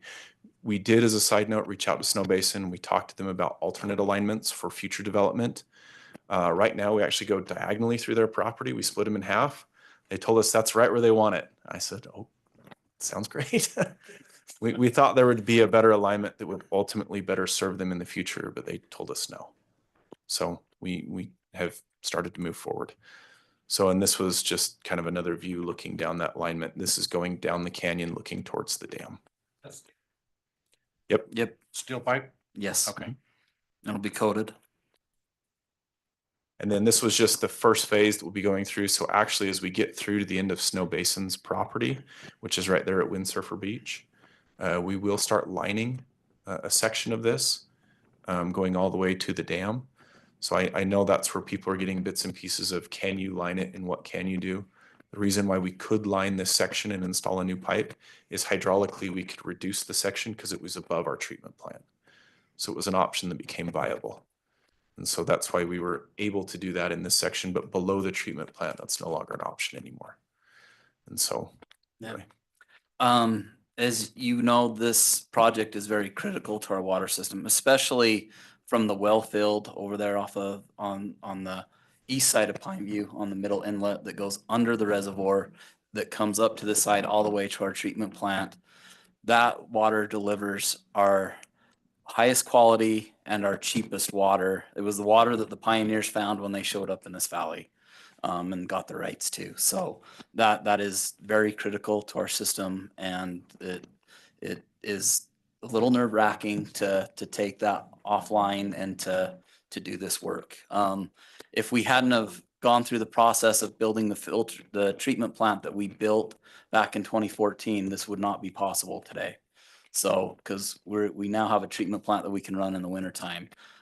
So we are supplementing that, and we have a time frame we have to get this work completed on and get it back on to make sure that we can meet demands for the summertime peak demands. So all through the canyon, when they originally built this line, I feel like it was a little easier. It was a little less crowded. You know, we're going to have some situations where we have people parking vehicles. We have other things that may have been built along this alignment. We also have some very tight corridors. So we'll be working with those, but we have done back in 2021, I believe, we did a record of survey that shows all of our rights. We have that identified. We know exactly where our line is and where our rights are to be. So we'll be working through that, and our team, our PI team, is fully aware of that too, and we'll be working with people to find best alignments and to work with them and make sure that they can still get to their houses, things like that. But we are going to be going through some very tight corridors. We have had one neighborhood or one group up there reach out to us and ask about a realignment and if there was something that was mutually beneficial. So we have engaged in those conversations. So again, if you hear those, please send them back our way so that we can continue in those discussions.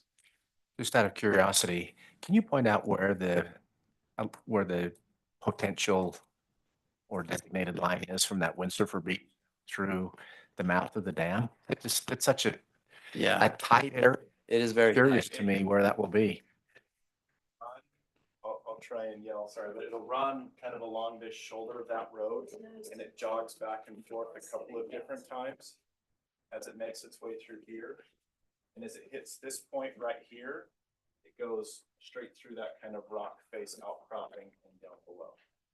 So it's largely along the shoulder. The problem that we ran into is when UDOT came in and did their barrier study, they decided to place their barrier on top of our water line. So we appreciate them and their coordination.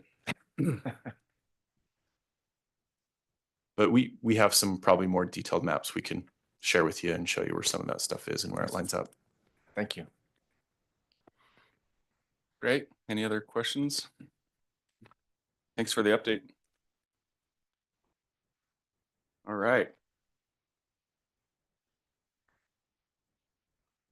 Administrative update. Mara?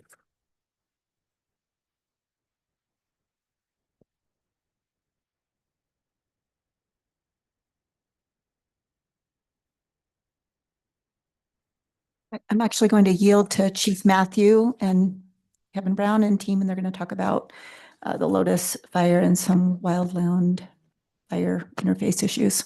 Okay, So. perfect.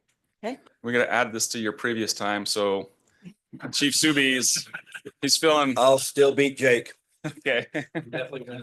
and I'll definitely beat Justin. I'll wait for everybody to come back.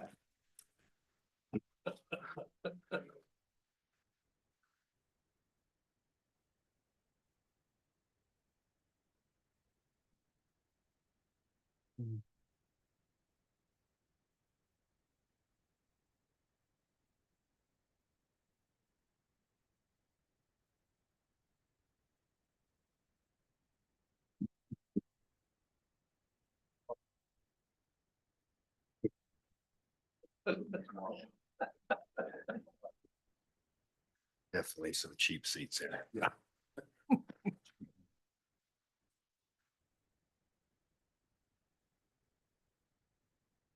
You ready, Janine? These lunches. Everybody's back? Okay, All great. right, we're good. Thank you. Okay. All right. Thanks.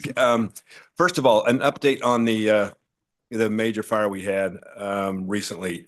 I'll give it to you very brief.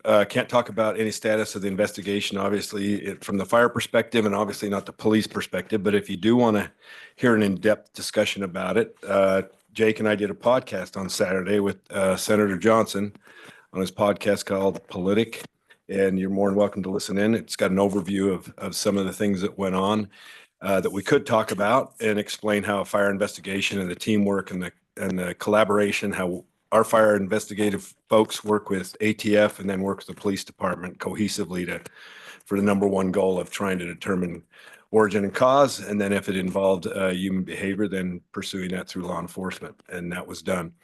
In terms of folding this fire into a wildland fire discussion, because Councilmember Graff asked concern, and it's kind of interesting. A lot of fire chiefs have been talking about this because their elected officials have been asking, what if? And are we prepared?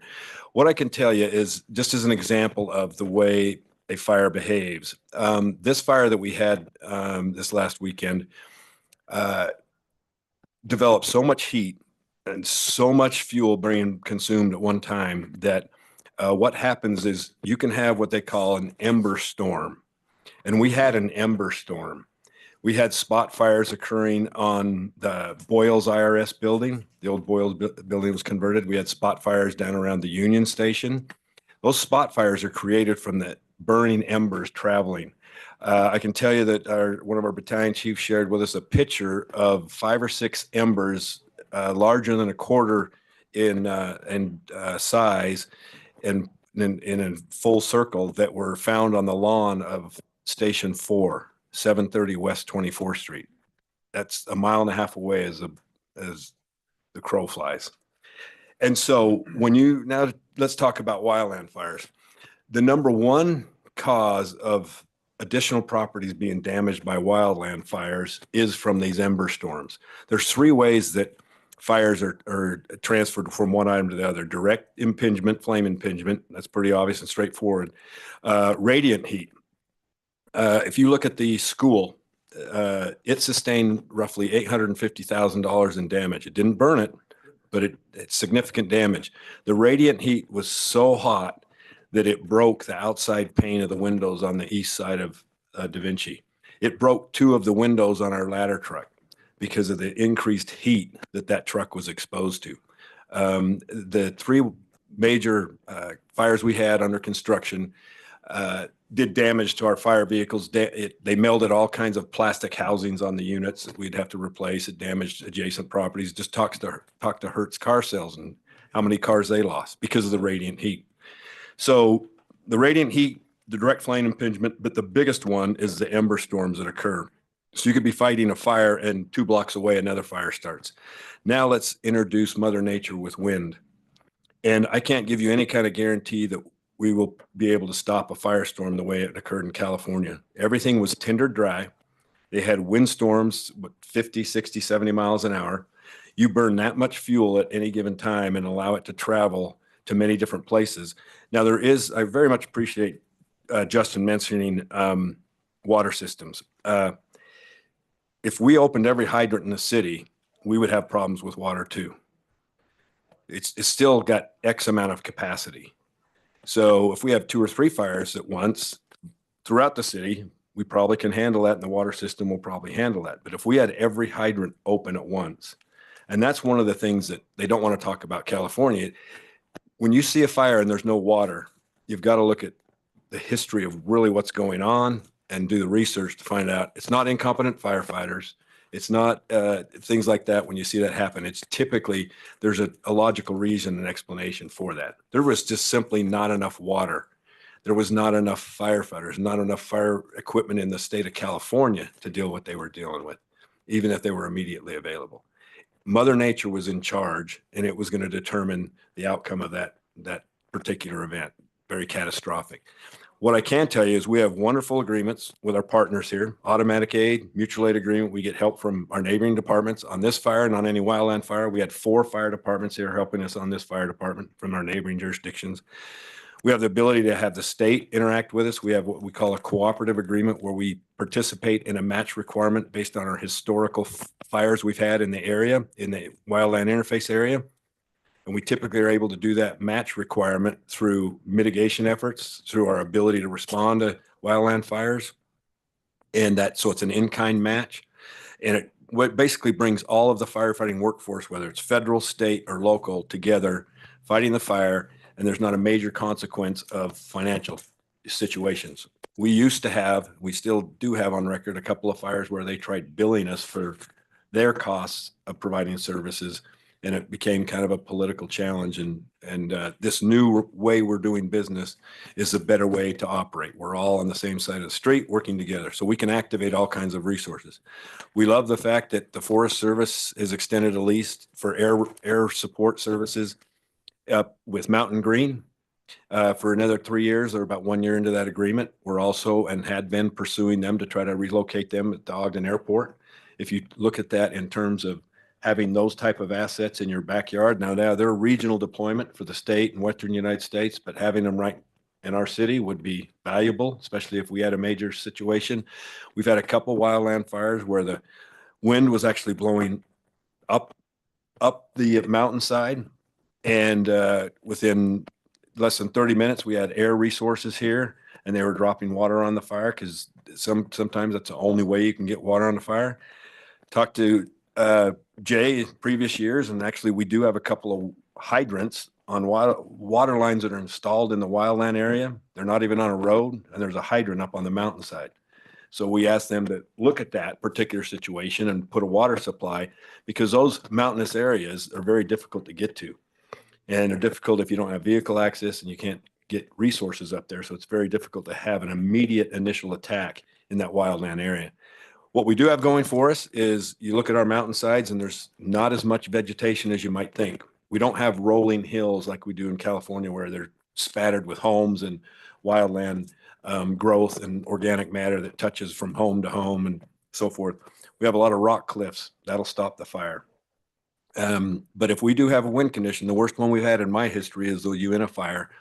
And they believe it was caused by a power line that arced, fell.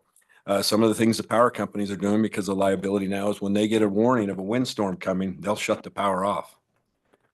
So they don't become the liable party for a fire, for any type of cause of a fire. That can be challenging too, because when you shut the power off, what else does it shut off? What else don't you have as far as backup generators to provide service to? In this fire, we had, I can tell you that was $850,000 on Da Vinci. I don't know how much red roofing's doing on the roof at the IRS building, but it's significant. There is, we estimate right now, $5.5 million to the building that was under construction. What I can tell you, what we have been doing is our fire prevention staff has contacted every contractor, developer that has a similar situated building under construction right now in the city. 2 of those have since hired their own fire watch person at their own expense, and because they want to be proactive and preventative. What I can tell you, what we have found out with the 3 fires we have is there's some technology that can be used to detect motion, detect smoke, detect heat. There was one that was detecting movement on the fence surrounding the property. That's all great, according to Jake, for evidence after the fact, but it doesn't necessarily prevent someone from getting in there or starting a fire and leaving really quick.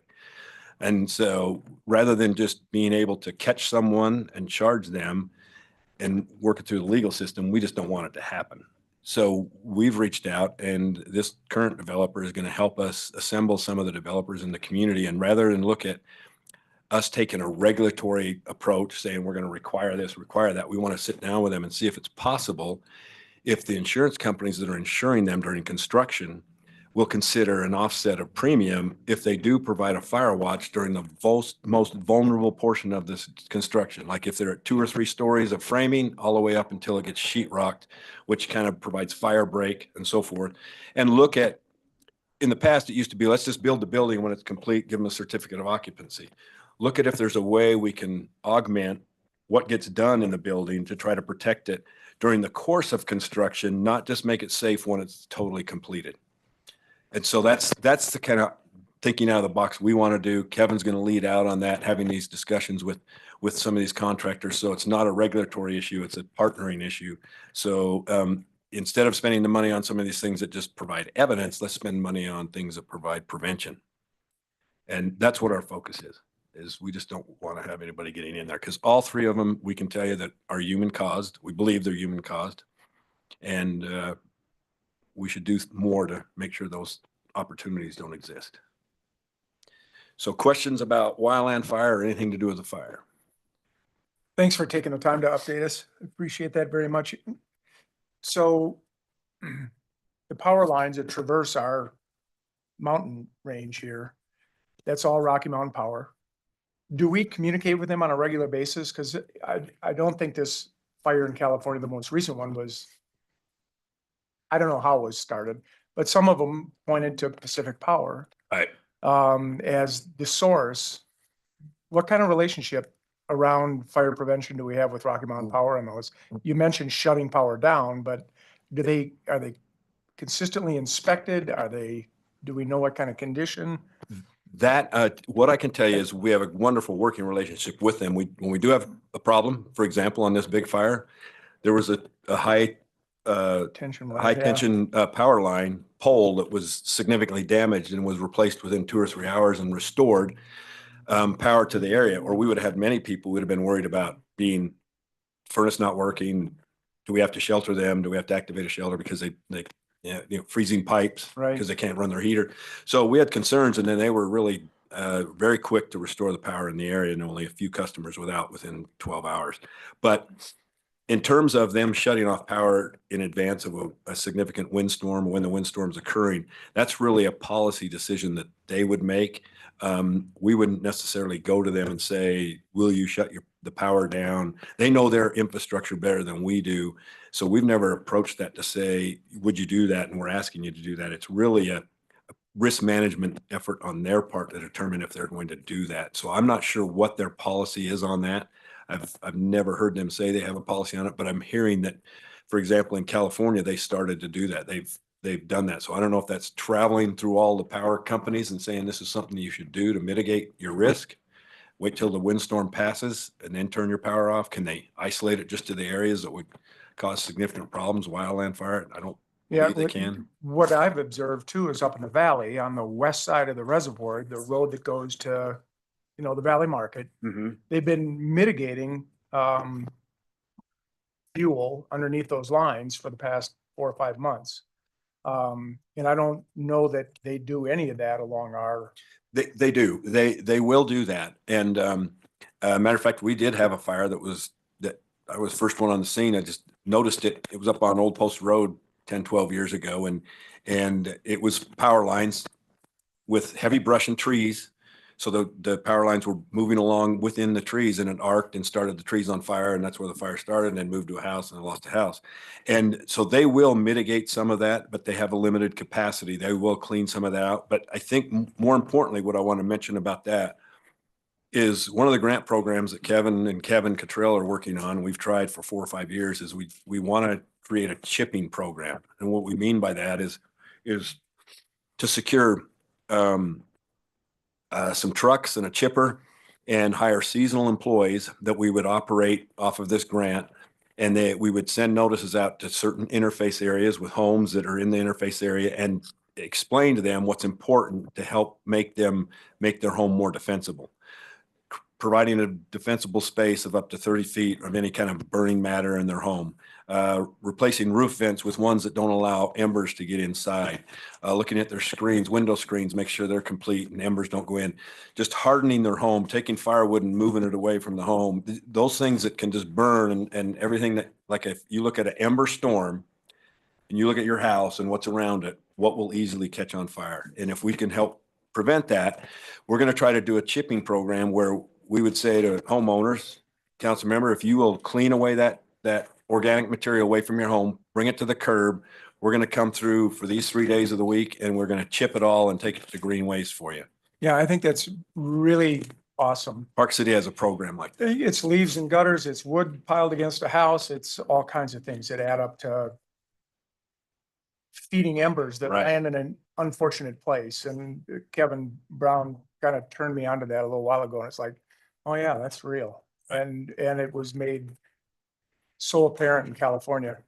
The other question I had, and this was just reading the New York Times, Chief, they had an authority structure problem that was highlighted. I don't know how much weight or how much it impeded the efforts, but for us here, who's in charge? If we've got 4 or 5 or 6 surrounding fire departments coming to support us with something up on the East Bench that's burning like hell, we've got county commissioners, we've got fire chiefs, we've got a mayor, we've got other mayors.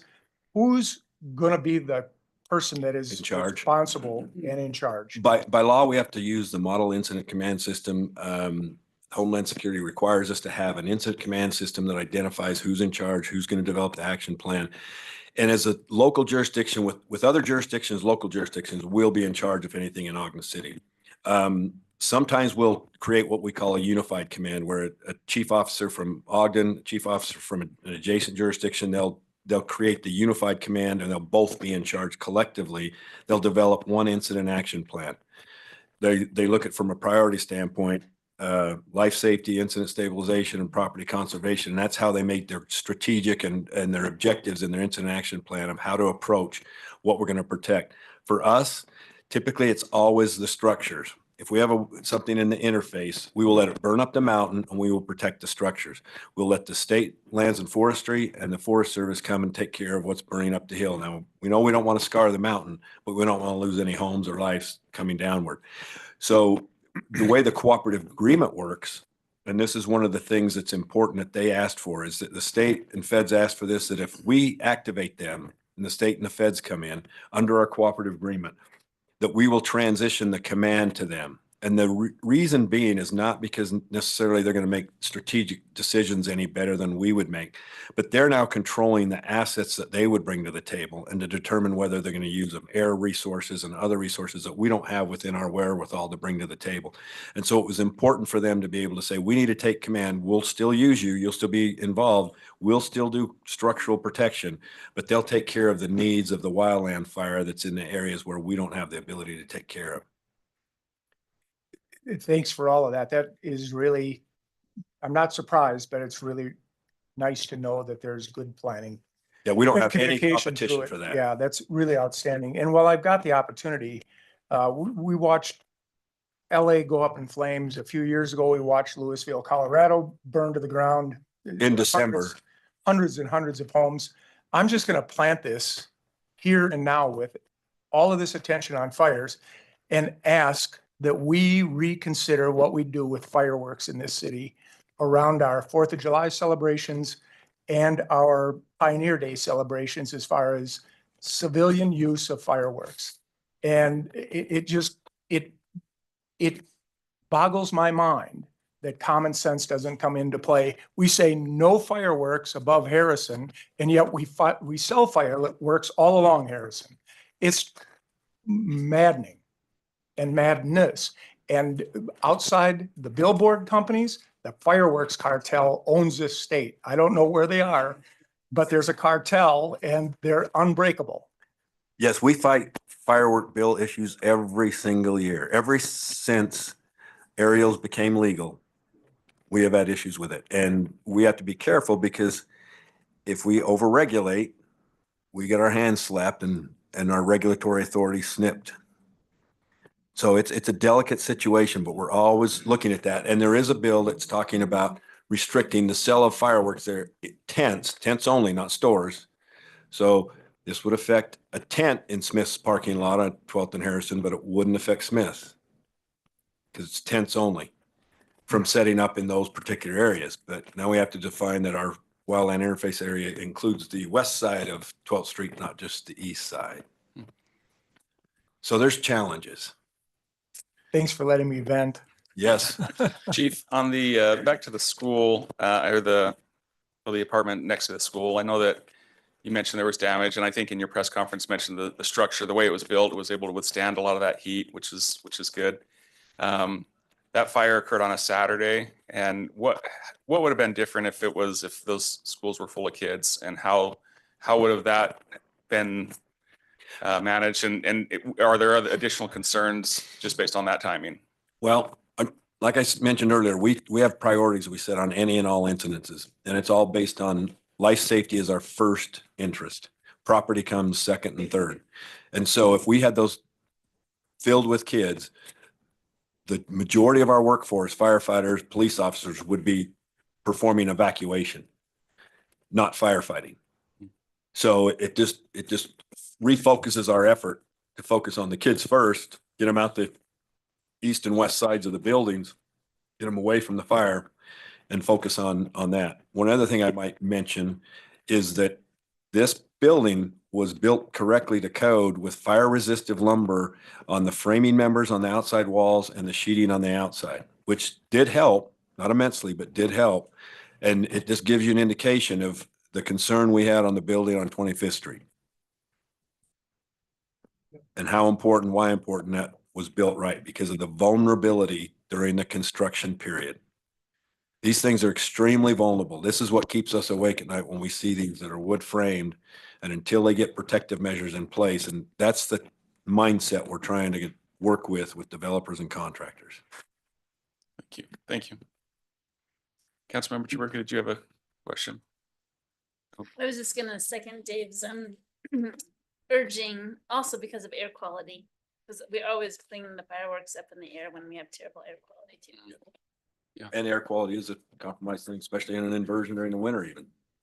But okay, great. Thank you for being here and for that update. Any other council business, Janine? Couple of things. Idle free school presentations. I know Dave's already signed up. If you have the opportunity to do that, I know a lot of council members that have done that have had a really great experience with the kids. So you can contact Brandon if you are available to do that. If you haven't, please do your jot form for Hope so that we can get those arrangements made as soon as possible. And then we do have an opening on the audit committee. We do have a few names that you've submitted. If you have any names that you think that have a financial background, somebody that has a financial background, preferably CPA or, and helpful if they have government accounting background, let us know because we need to get that committee position filled because we are going to be interviewing for a new auditor in the next couple of months. That's it. Perfect. Thank you. Any other council business? Okay, we're adjourned till 6 o'clock.